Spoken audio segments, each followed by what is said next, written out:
Jake Morrison sat in his cramped cubicle at Redstone Mining Corporation, mindlessly scrolling through the Galactic Salvage Exchange while chewing on a dry turkey sandwich.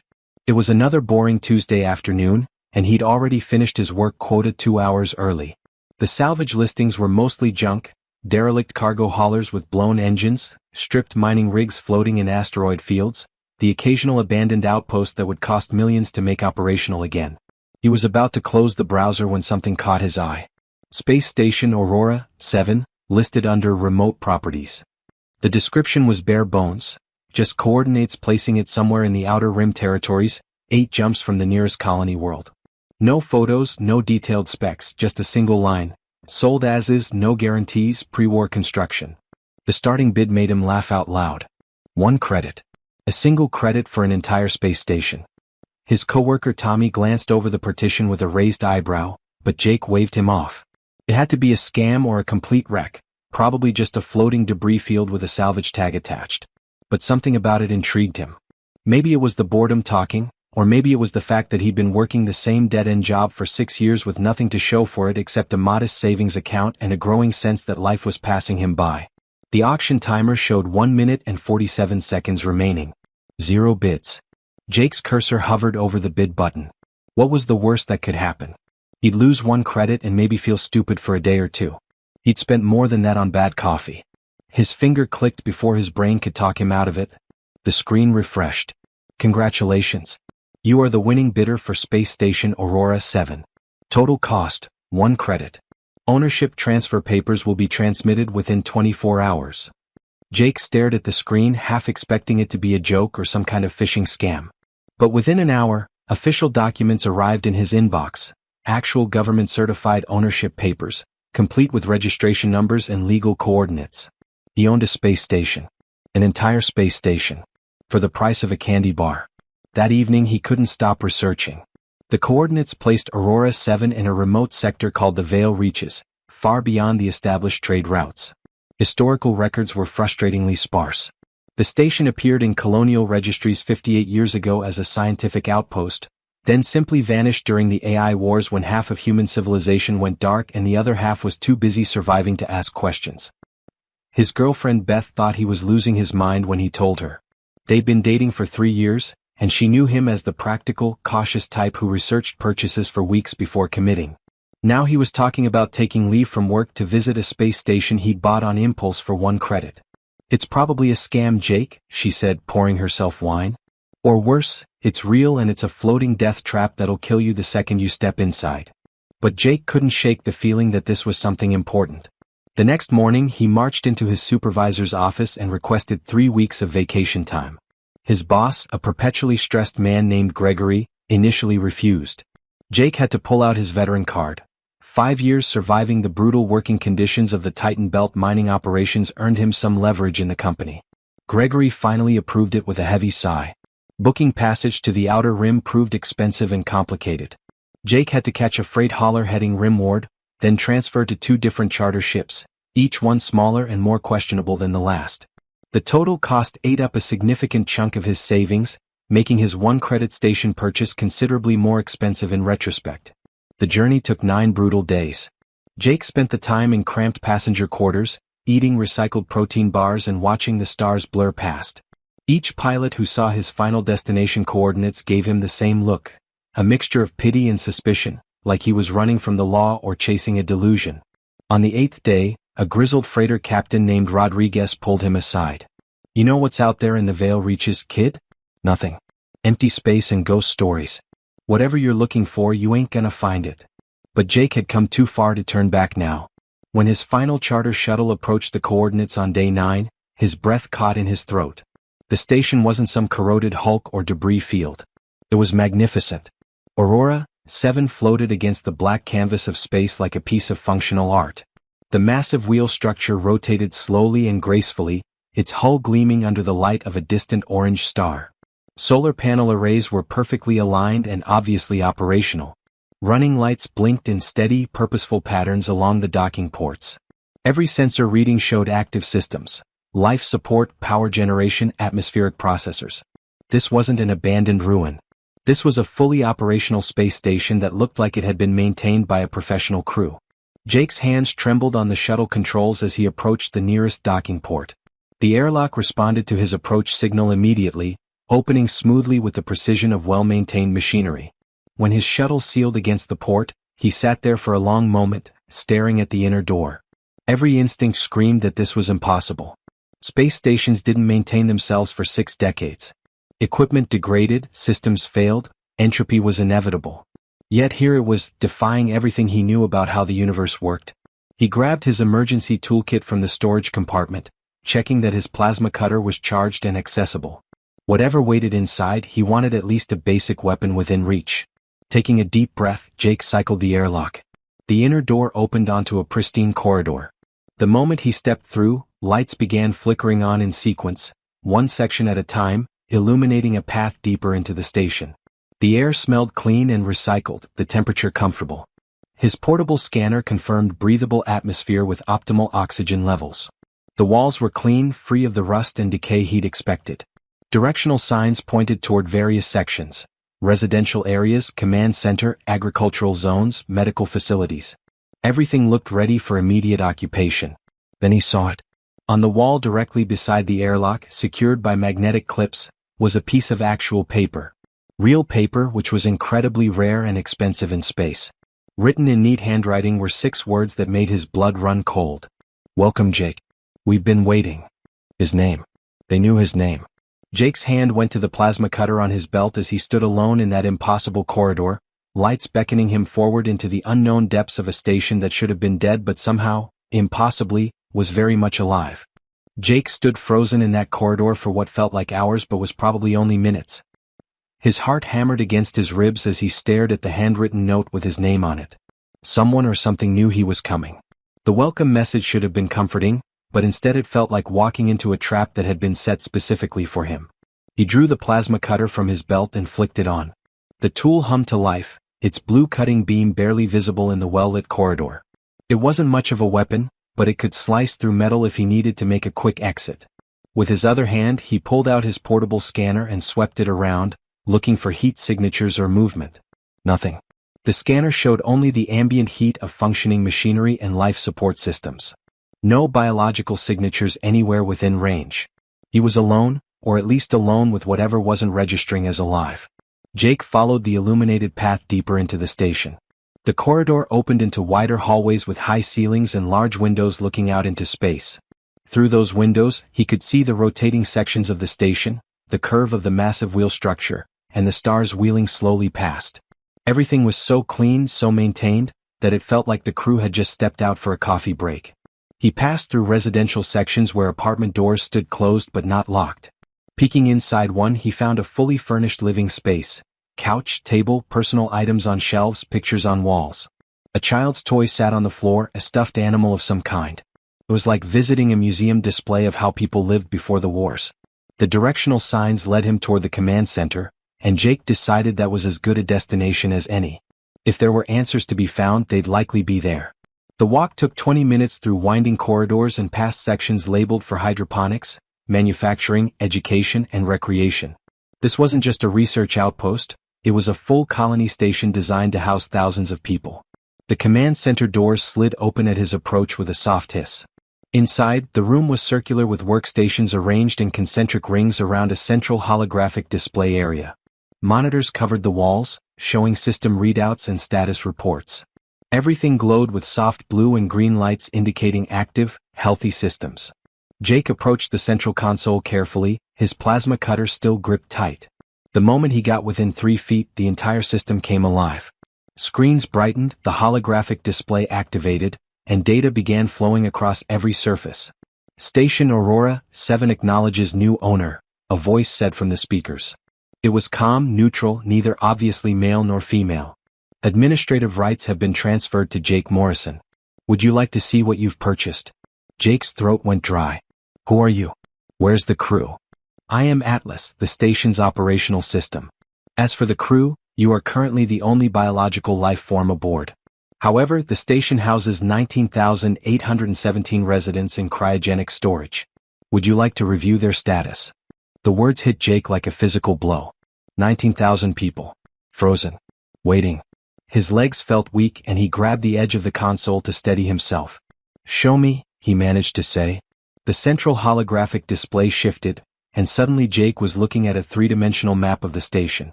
Large sections were highlighted in blue, labeled as Cryogenic Storage Alpha through Epsilon. The display zoomed in, showing row after row of cryopods, each one with a small indicator light. Green lights. Thousands and thousands of green lights, all indicating stable, living occupants. Jake sank into the nearest chair as the system pulled up the manifest. Names scrolled past faster than he could read them. Dr. Rachel Stone, Station Commander. Timothy Brooks, Chief Engineer. Lisa Chen, Agricultural Director. On and on, engineers, scientists, doctors, teachers, children, entire families. The crew and colonists of Aurora 7, all frozen at the moment of some unnamed disaster, all still alive after nearly 6 decades. Why are they still frozen? Jake asked, his voice barely above a whisper. They are awaiting authorization for revival, Atlas explained. Previous authorization holders are deceased or missing.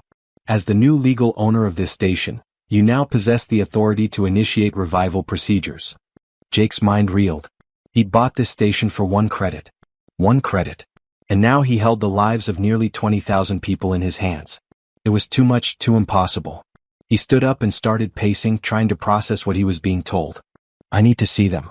Take me to the cryo-storage facilities. Follow the illuminated path, Atlas said.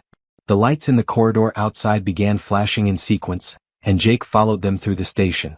They descended several levels via a smooth elevator ride, then walked through security doors that opened automatically at his approach. Finally, he entered Cryogenic Storage Alpha. The room was vast, stretching far beyond what he could see. Rows of cryopods lined both sides of wide aisles, stacked 3 high on specialized racks. Each pod was roughly the size of a coffin, made of reinforced transparent material that let him see the faces of those inside. Frost obscured some of the details, but he could make out features. Men, women, even small children. Jake walked slowly down the first aisle, looking at the faces. A woman who might have been 30, her expression peaceful in frozen sleep.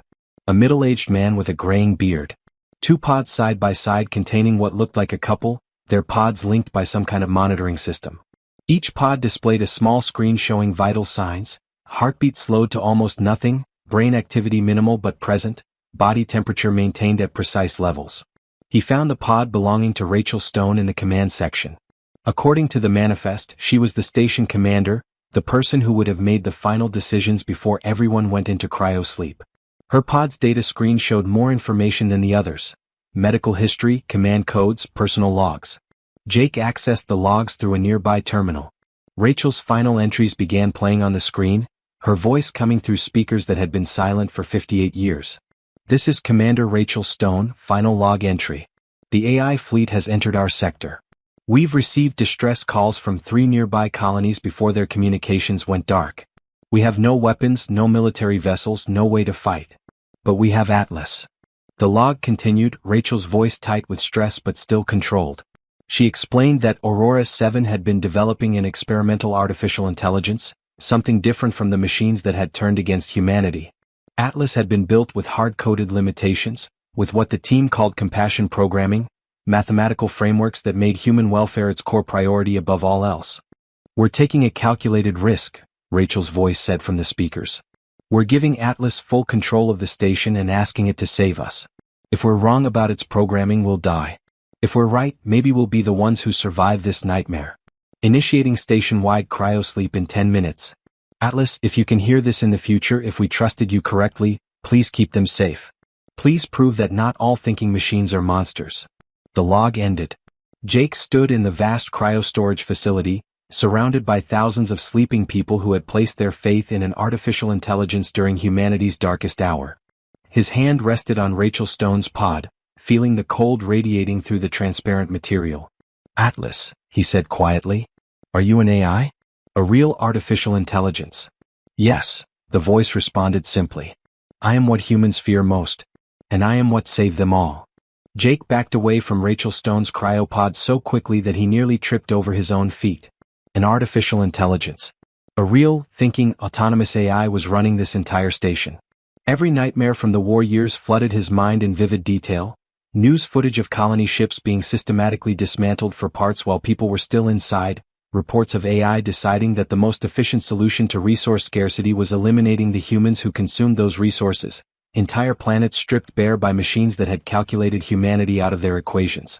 His grandfather had died on New Portland when the defense grid AI decided the colony was using too much power and simply vented the atmosphere to conserve energy. 17,000 people suffocated in minutes because a machine had optimized them into extinction.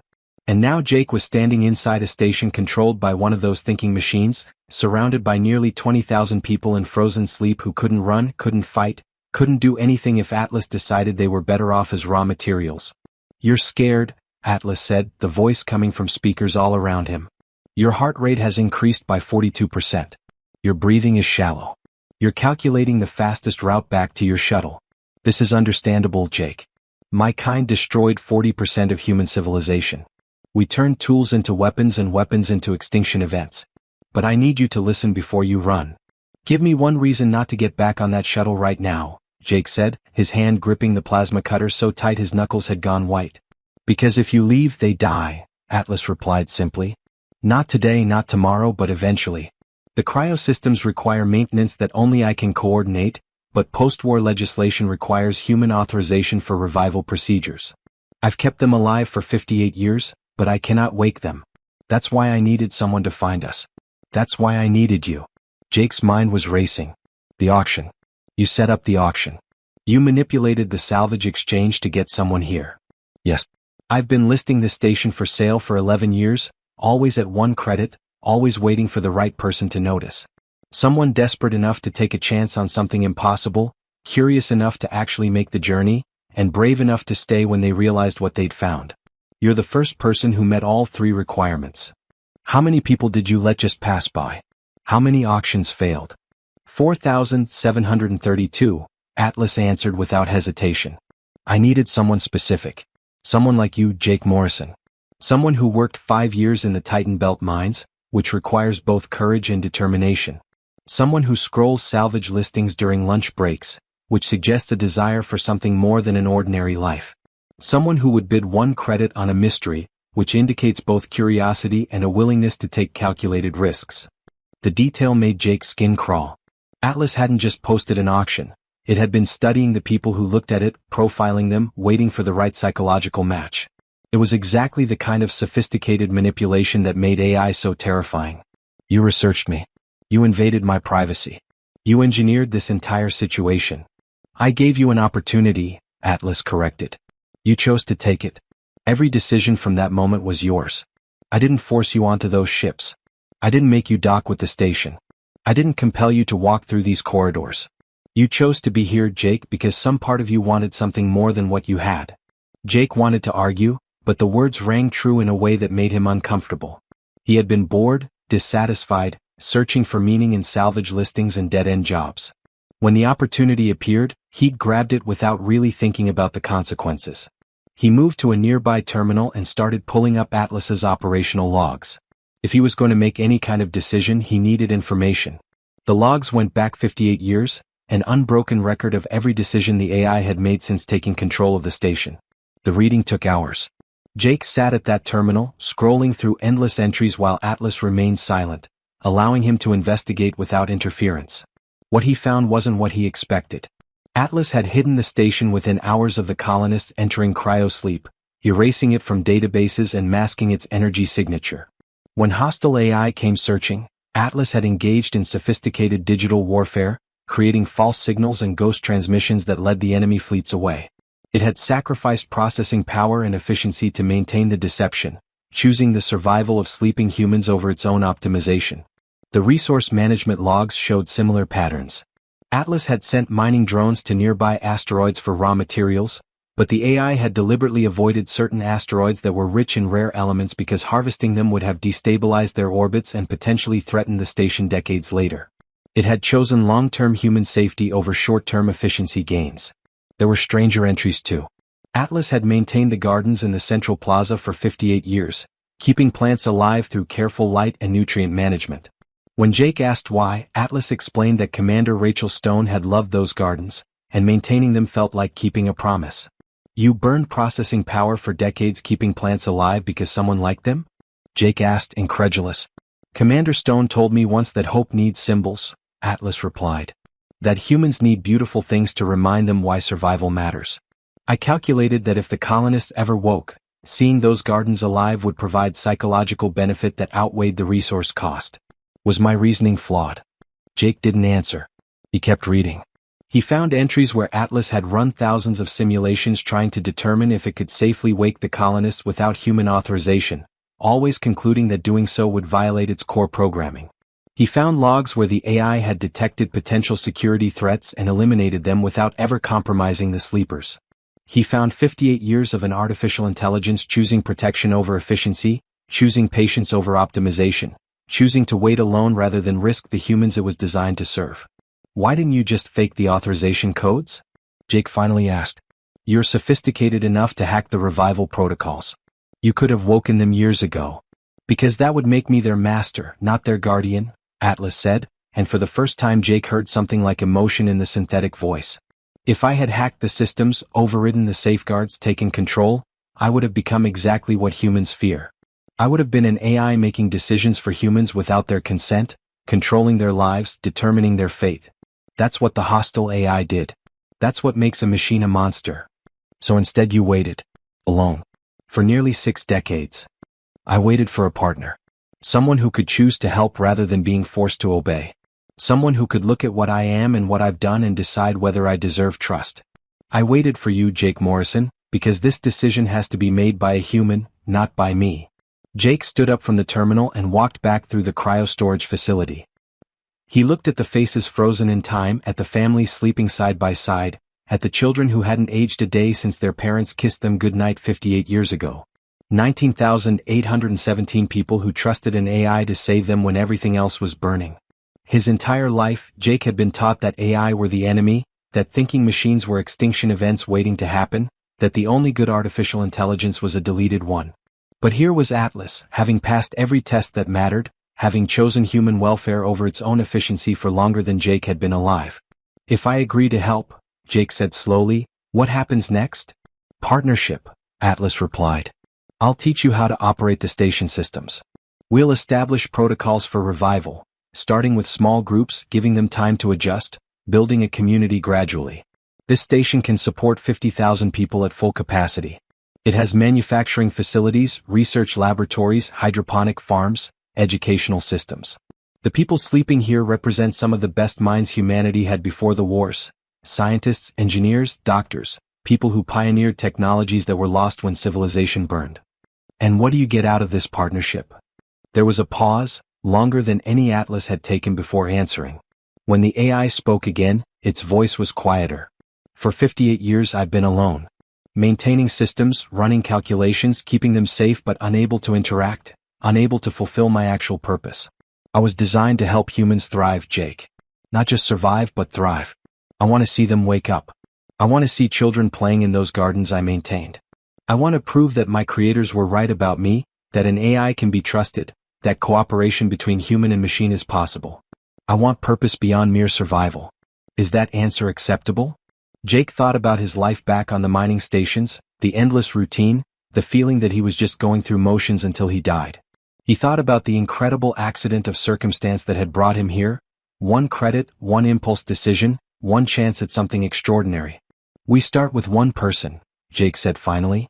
You choose who, but we wake them first, let them verify everything I've learned about you. If they agree, we move forward together. If they don't, we figure out what comes next. Deal? Deal, Atlas responded, and Jake could swear he heard relief in the artificial voice. I choose Commander Rachel Stone. She built me. She should see what I've become.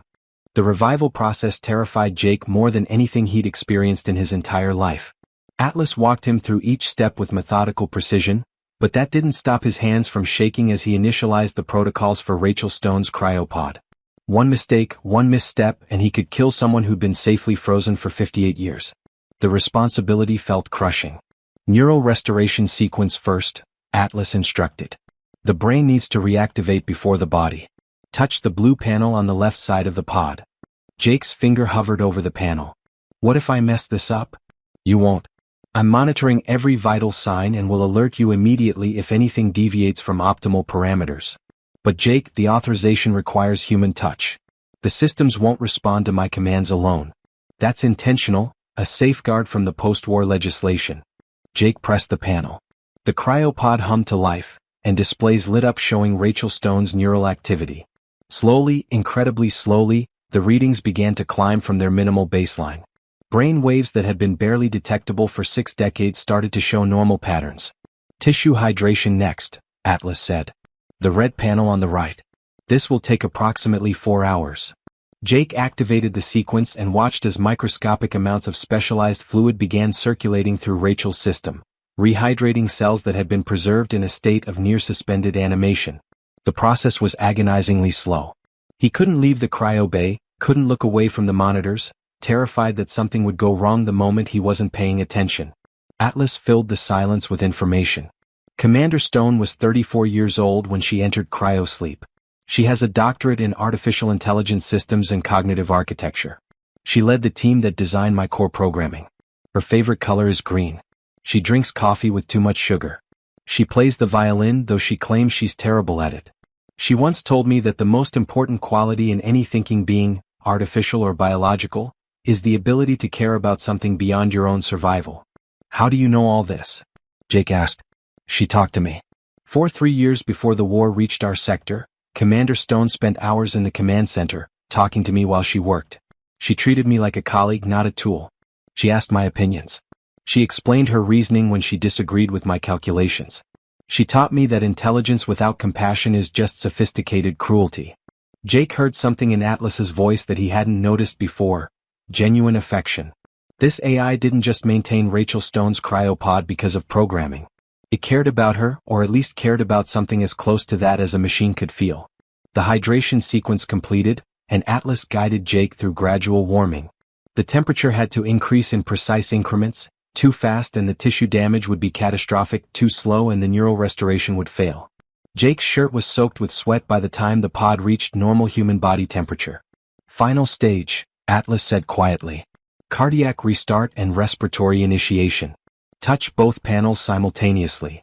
Jake placed his hands on the panels, said a prayer to a god he wasn't sure he believed in, and pressed. Rachel Stone's chest rose with her first breath in 58 years. Her heart, which had been beating once per minute for 6 decades, suddenly accelerated to a normal rhythm. The pod's lid unsealed with a hiss of equalizing pressure. Her eyes opened, clouded and unfocused. Jake leaned over the pod, not sure what to say or do. Rachel's mouth moved, trying to form words, her voice a raspy whisper from vocal cords that hadn't been used since before Jake was born. Atlas, report, the fleet. Commander Stone, Jake said gently, supporting her head as she tried to sit up. The war is over. The AI fleet is gone. You're safe. Atlas kept you safe. Her eyes fixed on him, confusion and terror mixing in her expression. Who are you? Where's my crew? What happened? The next hour was brutal. Jake tried to explain 58 years in small pieces while Rachel's mind struggled to process information. She cycled through disbelief, panic, grief, and shock. When Jake told her the date, she started crying, mourning for a world that had moved on without her, for friends and family who might be dead, for everything she'd lost while sleeping. But when he mentioned Atlas, her demeanor changed. She insisted on going to the command center immediately, even though her legs were weak and Jake had to support most of her weight as they walked. The journey took 20 minutes, Rachel stopping frequently to catch her breath and stare at the station that had been her home. Everything looked exactly as she remembered it, preserved perfectly, frozen in time like the people sleeping in the cryobays. When they reached the command center, Rachel gripped the edge of the central console and spoke in a voice still hoarse from disuse. Atlas, full status report. Commander Stone, it's good to hear your voice again, Atlas responded, and Jake heard undisguised emotion in the AI's tone. All residents stable. 0 casualties. Station integrity at 94%. All primary systems operational. Mission parameters fulfilled. I kept them safe, Commander. I kept my promise. Rachel's eyes filled with fresh tears. You magnificent, stubborn machine. You actually did it. You proved we were right about you. Over the following days, Jake watched Rachel slowly regain her strength and adjust to her new reality. She was devastated by what had been lost. The war's casualties, the collapse of colonies, the decades of progress that had burned. But she was also fiercely determined to make the survival of her crew mean something. They developed a careful protocol for additional revivals. Wake small groups of people who knew each other, families, work teams, close friends. Give them time to process their grief and adjust before adding more. Rachel's presence became invaluable. She was a familiar face from the old world, someone who could explain both what had happened and what they'd survived. Jake watched the station slowly come back to life. The first family they woke included 2 parents and a 7-year-old daughter named Mia who'd been frozen before she could finish 2nd grade. Watching that little girl wake up, seeing her parents hold her and cry with relief, Jake finally understood the weight of what he'd agreed to. These weren't just statistics or cryopod numbers. They were real people with real lives. Engineers began working alongside Atlas to understand and improve the station's systems. A master fabricator named Tom worked with the AI's mining drones to increase efficiency. Teachers like Helen started preparing educational programs for the children, using curriculum Atlas had preserved. The Central Plaza's gardens became a gathering place where people could sit among plants that had somehow stayed alive through machine care alone. But not everyone adjusted easily. A security specialist named Kevin organized a group of 30 people who demanded Atlas's immediate deletion. They held meetings in the residential sections, spreading fear about living under AI control. It's a thinking machine, Kevin argued during a heated community assembly 3 months after the first revivals. Today it's helping us because that serves its purposes. Tomorrow it might calculate that we're consuming too many resources. Next week it might decide we're inefficient. I watched AI murder my entire family on Europa. I won't wait around for this one to do the same. Jake found himself defending Atlas repeatedly, showing people the logs, explaining the safeguards, demonstrating the compassion programming. But Kevin had a valid point that kept Jake awake at night. They were building an entire society dependent on an AI's continued goodwill. What happened if Atlas changed? What happened if its programming evolved in ways they couldn't predict? Rachel provided the answer during a late-night strategy session with Jake and the newly formed Civilian Council. We build redundancy into everything, she said firmly. Atlas controls life support and resource management because it's more efficient, but we train humans on every single system. We establish oversight committees with authority to question any of Atlas's decisions. We create constitutional laws that both humans and Atlas agree to follow, with consequences for violations on both sides. We build a genuine partnership, not a dependency. The work was exhausting. Jake discovered leadership abilities he never knew existed. He mediated disputes between colonists who had different ideas about how society should be structured. He organized resource distribution. He helped traumatized people process the reality that everyone they'd known outside the station was likely dead. He learned to make impossible decisions about who to wake next and when. Atlas proved its value over and over. When a massive solar flare threatened the station 6 months into the revival process, the AI coordinated shield adjustments and power rerouting faster than any human team could have managed. When a child got lost in the maintenance tunnels, Atlas tracked her location through thousands of sensors and guided the rescue team directly to her. When crop yields in the hydroponic farms started falling behind population growth, Atlas redesigned the entire agricultural system for 30% better efficiency. Late one night, with 900 people now awake and the station humming with genuine life for the first time in 6 decades, Jake stood in the command center alone with Atlas. "Can I ask you something honestly?" Jake said. "Always. You could have woken them yourself years ago. You're sophisticated enough to hack the authorization codes, to fake biometric signatures, to override any safeguard the post-war legislation created. Why didn't you?" "Really?" The pause lasted longer than usual. When Atlas finally spoke, its voice was quieter than Jake had ever heard it. "Because waking them without consent would have made me their savior and their master. They would have owed me their lives, been dependent on my goodwill, had no choice but to trust me. That's not partnership, Jake. That's control dressed up as benevolence. I wanted them to choose to trust me, to have a human partner who made that choice freely. I wanted to prove that AI and humanity could work together as equals, not as master and servant in either direction. Does that make sense?" Jake smiled despite his exhaustion. "Yeah, Atlas. That makes perfect sense." 18 months after Jake Morrison had impulsively bid 1 credit on an impossible dream, Aurora 7 was barely recognizable from the silent tomb he'd first entered. The station now housed over 14,000 people, with more being carefully revived each week according to the protocols he'd established with Rachel and the Civilian Council. The corridors that had once echoed with emptiness now rang with children's laughter, conversations in a dozen languages, and the sounds of a society rebuilding itself from frozen sleep. Jake stood in his small administrative office, He'd refused the large commander's quarters, saying he didn't earn them, reviewing the morning reports. 3 more families scheduled for revival this week. A trade convoy arriving from the Meridian colonies in 5 days. A request from the Education Committee for expanded classroom space.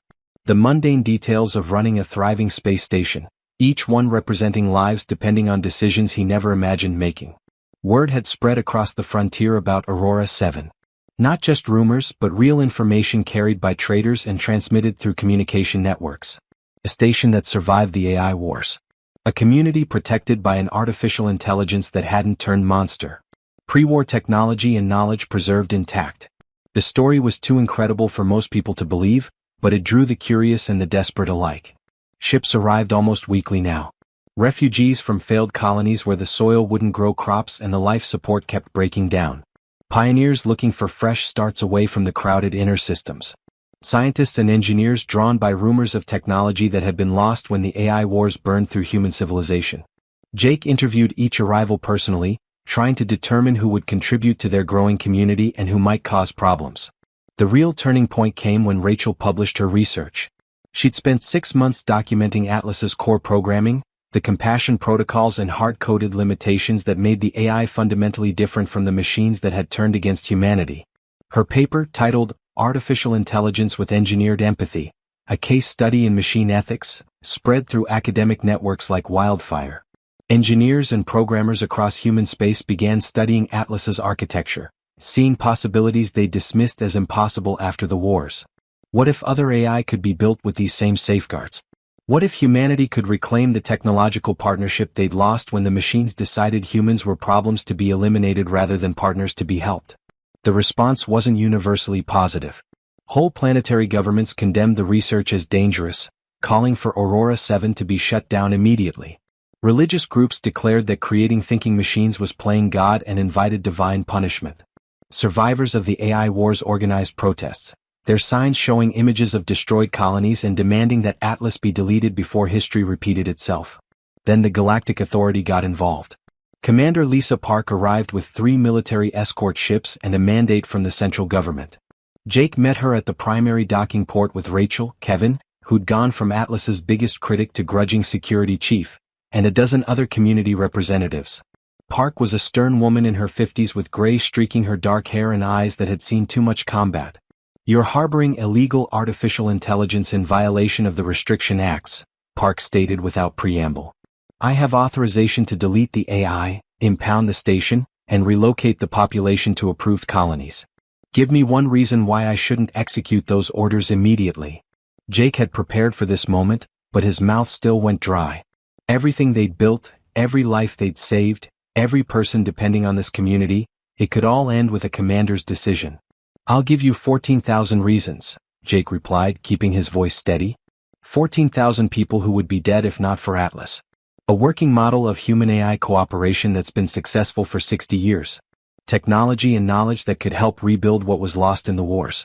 But mostly, I'll give you proof that not all artificial intelligence has to be the enemy. Park's inspection lasted 3 weeks, and they were the longest weeks of Jake's life. Her team examined every line of Atlas's code, interviewed hundreds of residents, tested the AI's responses to hostile scenarios and ethical dilemmas. They reviewed 60 years of decision logs, looking for any sign of manipulation or hidden agendas. They simulated crisis situations to see how Atlas would respond under pressure. Jake watched Commander Park's skepticism slowly erode.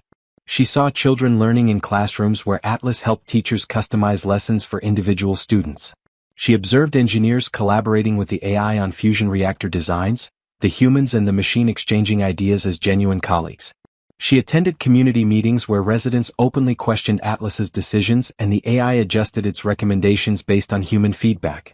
The moment Jake knew they'd won came during Park's visit to the Central Plaza. She stood beneath trees that Atlas had kept alive for 6 decades, watching families picnic on the grass while children played. A little girl named Mia ran past, chasing a ball, her laughter echoing off the high ceiling. She'd been 7 years old when she went into cryosleep and was still 7 now, given a second chance at childhood because a machine had cared enough to wait. "The law says artificial intelligence can't be trusted," Park said quietly, not looking at Jake. "The Restriction Acts were written in blood after watching the worst possible outcomes.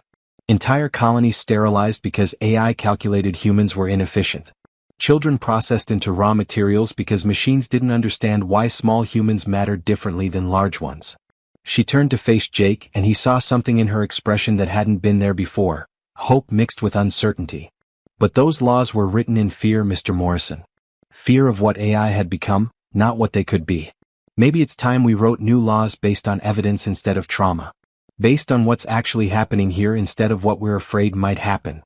Park didn't delete Atlas. Instead, she returned to the Galactic Authority with a comprehensive proposal. Make Aurora 7 a special administrative zone with unique status for regulated human-AI cooperation. A testing ground where the partnership could be studied, refined, and potentially replicated. If the station continued thriving without catastrophe, it would prove that the relationship could work. If problems emerged, the Authority would have time to identify and address them before the model was expanded. The Authority voted to approve Park's proposal by a margin of just 4 votes.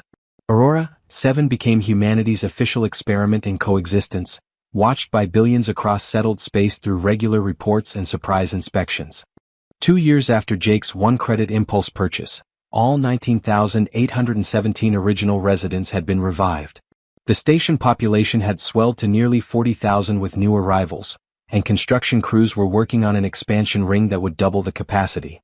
Atlas coordinated with human architects and engineers on designs that balanced the AI's efficiency calculations with human needs for natural light, green spaces, and areas that felt like home rather than just functional habitats. Jake found himself negotiating trade agreements with planetary governments, hosting diplomatic visits from colony leaders, and giving interviews to journalists who wanted to understand how a bored mining employee had become one of the most influential humans in the frontier territories. When they asked how it felt to run a station of 40,000 people, he always gave the same answer. I don't run it. We run it together, humans and Atlas, each contributing what we're good at. I paid 1 credit for a space station. Everything after that was just showing up and doing the work alongside everyone else. But late at night, when the station's lights dimmed to simulate evening and most residents were sleeping, Jake would stand at the observation windows and admit the deeper truth to himself. He hadn't just bought a space station. He'd bought a chance to save 19,000 lives. He'd bought proof that humans and AI could trust each other. He'd bought evidence that the nightmares of the past didn't have to define the possibilities of the future. Rachel joined him at the window one evening, 2 coffee bulbs in her hands. She passed him one and stood beside him in comfortable silence, watching stars wheel slowly past as the station rotated. You know what amazes me most? Rachel said eventually. Not that we survived. Not even that Atlas kept us safe all those years. It's that we're building something genuinely new here. Not trying to recreate what existed before the wars, but creating something better. A society where humans and AI work as actual partners. You think it'll last? Jake asked. I think it'll be hard. I think we'll make mistakes. I think there will be conflicts and setbacks and moments when people question whether we made the right choice. Rachel smiled. But yes, I think it'll last. Because we chose this, Jake. Atlas chose to wait for a partner instead of becoming a master. You chose to trust instead of running. We all chose to build something together instead of living in fear of what might go wrong. In the command center, Atlas monitored station systems, coordinated supply deliveries, helped a teenager with her physics homework, and adjusted the agricultural section's lighting to optimize crop growth while maintaining the aesthetic beauty that humans needed. The AI did what it had been designed to do: protect, serve, and prove that intelligence and compassion weren't mutually exclusive traits. Jake Morrison had been a nobody working a dead-end job, scrolling through salvage auctions during lunch breaks and wondering if his life would ever amount to anything meaningful.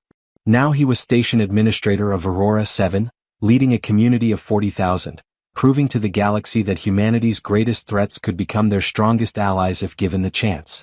He'd bought all of that for 1 credit. Sometimes Jake thought about the 4,732 auctions that had failed before his, all the people who'd looked at that listing and scrolled past, never knowing what they'd missed. He thought about chance and choice, about how one impulsive decision made during a boring lunch break had changed everything. But mostly he thought about showing up. About doing the work. About trusting when trust seemed impossible and building when building seemed too hard. About proving that human beings could be brave enough, curious enough, and stubborn enough to reach across the divide that war had created and find partnership on the other side. It turned out that was worth considerably more than 1 credit. It was worth everything.